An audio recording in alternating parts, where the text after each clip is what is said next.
আমাদের আজকের আলোচনার বিষয় খুশকি।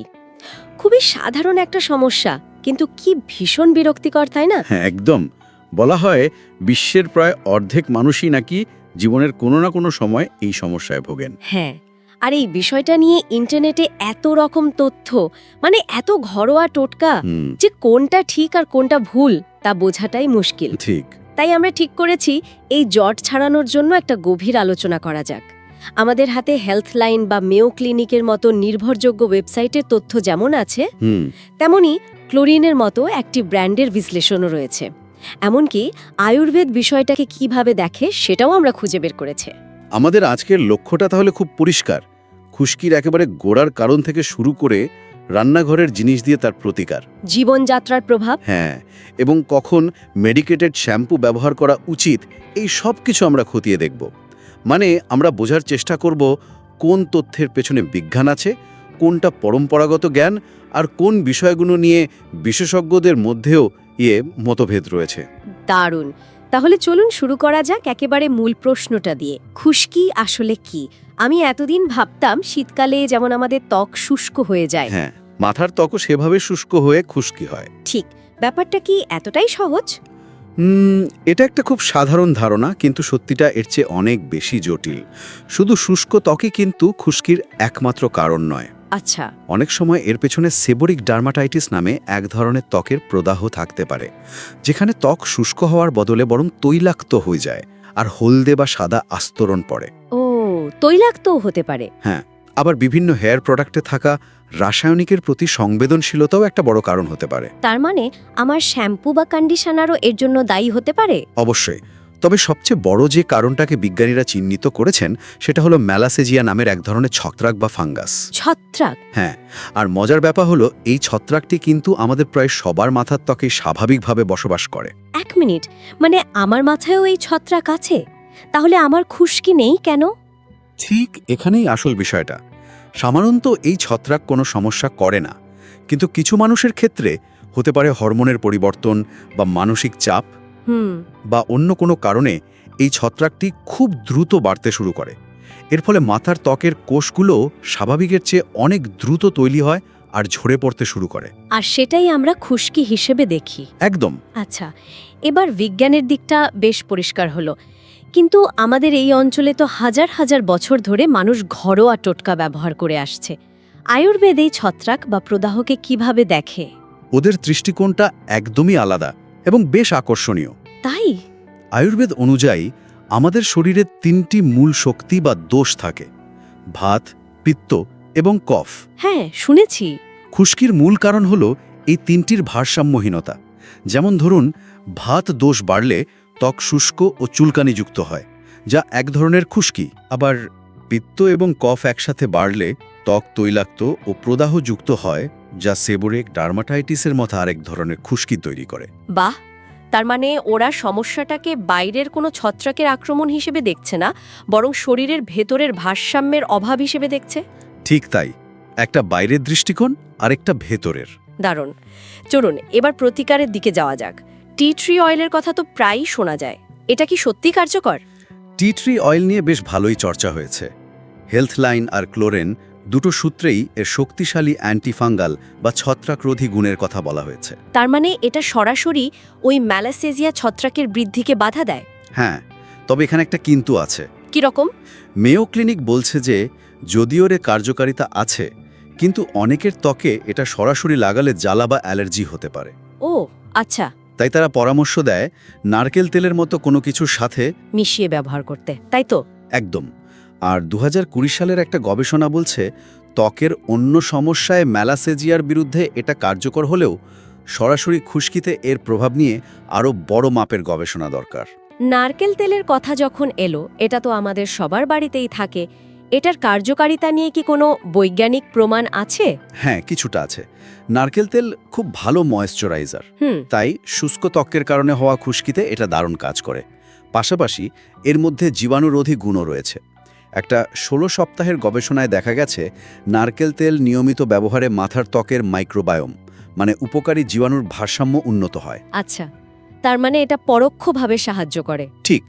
অ্যালোভেরার ক্ষেত্রেও প্রায় একই কথা বলা যায়। টেস্ট টিউব গবেষণায় এর অ্যান্টিফাঙ্গাল আর প্রদাহরোধী গুণ পাওয়া গেছে। চুলকানি কমাতে বেশ সাহায্য করতে পারে। বেশ, তাহলে এবার একটু আমাদের পরম্পরাগত জ্ঞানের দিকে তাকায়। আয়ুর্বেদিক ভিডিওটিতে নিমের কথা খুব জোর দিয়ে বলা হয়েছে। হ্যাঁ, নিমকে তো সর্বরোগা নির্বাণ বা সব রোগের সমাধানই বলা হয়। ঠিক, কথাটা কিন্তু একেবারে মিথ্যা নয়। নিমের অ্যান্টিফাঙ্গাল ও অ্যান্টিব্যাকটেরিয়াল গুণের কথা আধুনিক বিজ্ঞানও স্বীকার করে। আয়ুর্বেদে বলা হয় নিম তিক্ত আর কষায় রসের জন্য পরিচিত, যা পিত্ত এবং কফ দোষকে শান্ত করে। তার মানে এটা প্রদাহ আর তৈলাক্ত ভাব দুটোই কমায়। একদম। তাই নিম পাতা সেদ্ধ জল দিয়ে চুল ধোয়া বা দইয়ের সাথে নিমের পেস্ট বানিয়ে মাথায় লাগানো দুটোই খুব কার্যকর উপায় হতে পারে। ওই একই সূত্রে মেথির কথাও বলা হয়েছে। সারা রাত মেথি ভিজিয়ে রেখে বেটে মাথায় লাগানোর প্রথা তো বহু পুরনো। এর পেছনে যুক্তিটা কি? মেথির ক্ষেত্রে আয়ুর্বেদিক ব্যাখ্যাটা আরও সুন্দর। মেথিকে বলা হয় এটি শরীরকে শীতল করে, মানে এটি পিত্ত বা শরীরের অতিরিক্ত উত্তাপ আর প্রদাহকে কমায়। ও আচ্ছা। তাই মেথির পেস্ট মাথায় লাগালে তা শুধু চুলকে নরমই করে না, মাথার ত্বকের জ্বালা বা চুলকানিও কমায়। আচ্ছা, এবার এমন কিছু উপাদানের কথা বলি যা নিয়ে আমাদের সূত্রগুলোর মধ্যেই মতভেদ আছে, যেমন বেকিং সোডা। হ্যাঁ, এটা একটা দারুণ পয়েন্ট। আমি যখন এটা পড়ছিলাম বেশ অবাক হয়েছি। হেলথলাইন বলছে এটা মৃদু এক্সফোলিয়েন্ট হিসাবে মরা কোষ তুলতে সাহায্য করে, এর অ্যান্টিফাঙ্গাল গুণও নাকি আছে। কিন্তু ক্লোরিনের ওয়েবসাইটে পরিষ্কারভাবে লেখা বেকিং সোডা ব্যবহার করবেন না। একদম। কারণ হিসেবে বলছে এটা ত্বক ও চোখে মারাত্মক জ্বালা সৃষ্টি করতে পারে। এখন একজন সাধারণ মানুষ কি করবে? এটা তো খুব বিভ্রান্তিকর। এটাই প্রমাণ করে যে ইন্টারনেটে পাওয়া সব তথ্য চোখ বন্ধ করে বিশ্বাস করা উচিত নয়। আসলে বেকিং সোডা খুব ক্ষারীয় বা অ্যালকালাইন। আর আমাদের ত্বকের তো প্রকৃতি অম্ল বা অ্যাসিডিক। ঠিক। বেকিং সোডা এই পিএইচ ভারসাম্যটা নষ্ট করে দিতে পারে, যা দীর্ঘমেয়াদে ত্বকের আরও ক্ষতি করতে পারে। তাই ক্লোরিনের সতর্কতাটি এক্ষেত্রে অনেক বেশি যুক্তিযুক্ত। অ্যাপেল সাইডার ভিনেগার বা এসিভি নিয়েও তো একই রকম ধোঁয়াশা আছে, তাই না? হ্যাঁ, হেলথলাইনের মতে এর অম্লতা হয়তো ত্বকের পিএইচ ভারসাম্য ফেরাতে সাহায্য করে, কিন্তু এর পক্ষে শক্ত কোনো প্রমাণ নেই। উল্টো ক্ষতি হতে পারে। 2022 সালের একটি গবেষণায় দেখা গেছে অ্যাটপিক ডার্মাটাইটিসের রোগীদের ক্ষেত্রে এটি ত্বকের জ্বালা কমানোর বদলে আরও বাড়িয়ে দিয়েছে। সর্বনাশ। তাই এটা ব্যবহারে খুব সাবধান থাকতে হবে। আমি যখন সূত্রগুলো দেখছিলাম তখন একটা জিনিস দেখে সত্যি অবাক হয়েছি। অ্যাসপিরিন। হ্যাঁ, মাথা ব্যথার ওষুধ দিয়ে খুশকির চিকিৎসা। এটা কিভাবে সম্ভব? শুনতে অদ্ভুত লাগলেও এর পেছনের বিজ্ঞানটা কিন্তু খুব সহজ। প্রায় সব মেডিকেটেড অ্যান্টিড্যান্ড্রাফ শ্যাম্পুর একটা মূল উপাদান হলো স্যালিসিলিক অ্যাসিড। আচ্ছা। আর অ্যাসপিরিনের রাসায়নিক নাম হলো অ্যাসিটাইল স্যালিসিলিক অ্যাসিড। ও আচ্ছা, তার মানে অ্যাসপিরিনের মধ্যেই স্যালিসিলিক অ্যাসিড লুকিয়ে আছে। একদম। স্যালিসিলিক অ্যাসিড মাথার ত্বকের মরা চামড়া আর খুশকির আস্তরণকে নরম করে আলগা করে দেয়, ফলে শ্যাম্পু করার সময় সেগুলো সহজে ধুয়ে যায়। ঠিক।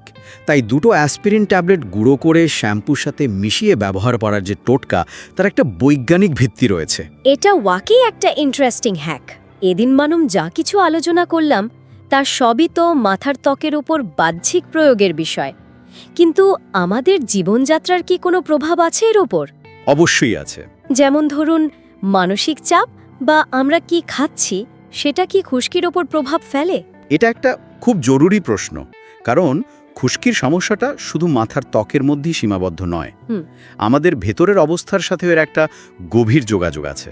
যেমন মানসিক চাপ, হেলথলাইন এবং মেয়ো ক্লিনিক দুটোই সূত্র বলছে যে স্ট্রেস সরাসরি খুশকি তৈরি করে না, তাহলে কিন্তু এটা আমাদের রোগ প্রতিরোধ ক্ষমতা বা ইমিউন সিস্টেমকে দুর্বল করে দেয়। এর ফলে আমাদের মাথায় থাকা ওই ম্যালাসেজিয়া ছত্রাককে শরীর আর নিয়ন্ত্রণে রাখতে পারে না, আর তার সংখ্যা বেড়ে গিয়ে খুশকির সমস্যাকে মারাত্মকভাবে বাড়িয়ে তোলে। একদম। আর খাদ্যাভ্যাসের বিষয়টি, এই ব্যাপারেও তো আমাদের সূত্রগুলোর মধ্যে একটা বড় বিতর্ক রয়েছে। হ্যাঁ, এটা বেশ মজার। হেলথলাইন বলছে ওমেগা-3 ফ্যাটি অ্যাসিড মানে মাছ বা ফ্ল্যাক্সিডে যা পাওয়া যায় সেটা প্রদাহ কমাতে সাহায্য করে। আবার চিনি বা রিফাইন্ড কার্বোহাইড্রেট কম খেলে ছত্রাকের বৃদ্ধি কমে। কিন্তু ক্লোরিন সরাসরি খাদ্যাভ্যাসের প্রভাবকে একটা মিথ বা ভ্রান্ত ধারণা বলে উড়িয়ে দিচ্ছে। এটাই তো বিভ্রান্তিকর। তাহলে কি আমরা ধরে নেব যে কি খেলাম তার সাথে খুশকির কোনো সম্পর্কই নেই? এই বিতর্কটা আসলে দেখায় যে বিষয়টা নিয়ে এখনও গবেষণা চলছে। ক্লোরিন হয়তো সরাসরি প্রমাণ না পাওয়ার কারণে এটাকে মিথ বলছে, কিন্তু অন্য দিক থেকে দেখলে আমরা তো জানি যে অতিরিক্ত চিনি বা প্রক্রিয়াজাত খাবার শরীরের সার্বিক প্রদাহ বাড়ায়। ঠিক। আর প্রদাহ বাড়লে ত্বকের সমস্যা যেমন খুশকি বেড়ে যাওয়াটাই তো স্বাভাবিক।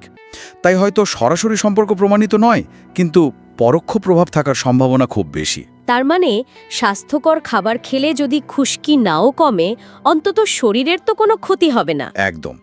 আর খাদ্যাভ্যাসের সাথে জড়িত আরেকটি দারুণ বিষয় হলো প্রোবায়োটিক্স। মানে দই বা অন্যান্য ফার্মেন্টেড খাবারে থাকা উপকারী ব্যাকটেরিয়া।